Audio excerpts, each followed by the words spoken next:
সম্মানিত সুধী, আসসালামু আলাইকুম। রাজশাহী বিভাগীয় ইজতেমা আজকের শেষ দিন। আপনার এরিয়াটা দেখতে পাচ্ছেন, পদ্মার পাড়ে বিস্তর জায়গা নিয়ে প্যান্ডেল তৈরি করা হয়েছে।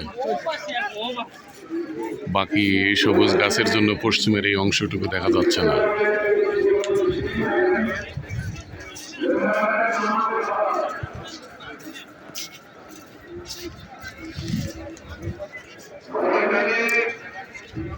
কিছুক্ষণ পূর্বে আখিরি মোনাজাত শেষ হয়ে গিয়েছে। এখন সবাই বাড়ি ফেরার পথে।